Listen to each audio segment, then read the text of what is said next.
Ендрю Маутбатен Виндзор се иселил од својот дом во Виндзор и се преселил на имотот Сандрингем во Нортфолк, дознава BBC. Поранешниот принц ја напуштил кралската ложа во понеделникот навечер и во моментов живее во привремен објект на имотот Сандрингем, додека неговиот постојан дом минува низ реновирање. Од Бакингемската палата уште во октомври беше соопштено дека Маутбатен Винстон ќе мора да се исели од кралската ложа во исто време кога му беше одземена и титулата принц. Во последно време расте притисокот врз Маутбатен Виндзор да даде исказ во Соединетите Американски држави во врска со неговиот однос со педофилскиот финансиер Џефри Епстин. Маутбатен Виндзор досега постојано ги негираше сите обвинувања за какво било незаконско однесување. Се верува дека на крајот ќе живее на фармата Марш Фарм на истиот имот. Маутбатен Виндзор, порано познат и како војводата од Јорк, се очекува во наредните недели повторно да се врати во Виндзор за да ги подигне преостанатите лични работи, но неговата постојана база одсега официјално е во Нортфолк. Последен пат бил виден во Виндзор во понеделникот како јава коњ во големиот парк Виндзор во близина на својот поранешен дом.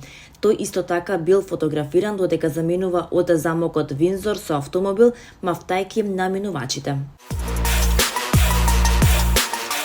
Таткото на Никола Пелце Нелсон е милиардер за кој се зборува дека на неговата 31 годишна ќерка и дава пари од $1 милион месечно, а со неговите пари наводно се издржува и нејзиниот сопруг Бруклин Бекам.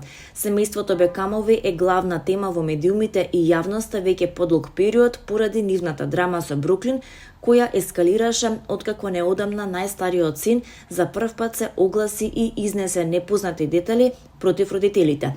Дејвид и Викторија не одговорија на обвиненијата и критиките, напротив, неколку дена подоцна, заедно со останатите 3 деца се појавија на настан посилни од кога било, иако зад затворени врати можеби односите се скршени.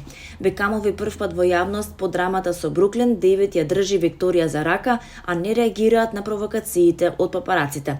Во меѓувреме, преку своите објави и изјави, тие испраќаа скриени пораки кон синот Бруклин, додека пак семејството на Никола се држи настрана откако го придобија зетот. Сега за прв пат таткото на Никола јавно беше прашан за мислење на оваа тема, а иако избегна директно да одговори, сепак даде краток коментар. 83 годишниот бизнисмен присуствуваше на настан за финансии каде големите умови дискутираа на оваа тема, но во делот за поставување прашања доби и приватно прашање меѓу редови. Тој беше прашан дали со оглед на своето искуство во преговарање и јавни односи им дава совети на ќерката и зетот како да се справуваат со тешка ситуација, посебно кога станува збор за нешто што е излезено во јавност. Нелсон прво се пошегува велики: "Моето семејство било во медиумите неодамна, јас не сум забележал", па потоа одговара: "Да, им давам, а понекогаш и тие ми даваат совет. Мојот совет е да се бега настрана од медиумите. Мислам колку добро направи тоа. Но знаете, мојата ќерка и Бекамови се сосема друга приказна и тоа не е тема на разговор овде денес. Но ќе ви кажам, ќерка ми е супер, мојот зет Бруклин е супер и се надевам дека ќе имаат долг и среќен брак."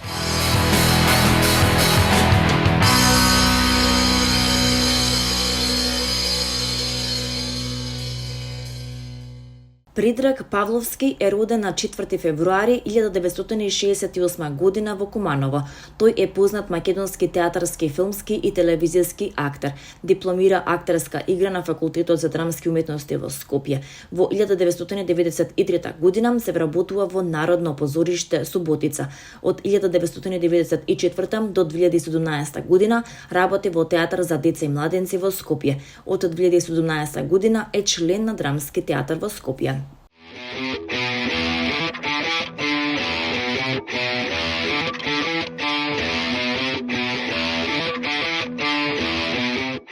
Премиерата на приказната за Силјан на режисерката Тамара Котевска е закажана за вечерва во 19 часот и 30 минути во Центарот за култура во Битола. На премиерата ќе присуствува и филмската екипа, режисерката Котевска, монтажерот Мартин Иванов и продуцентот Јорданчо Петковски. По проекцијата на филмот следува и дискусија за филмот со екипата, а публиката ќе има можност да постави прашања.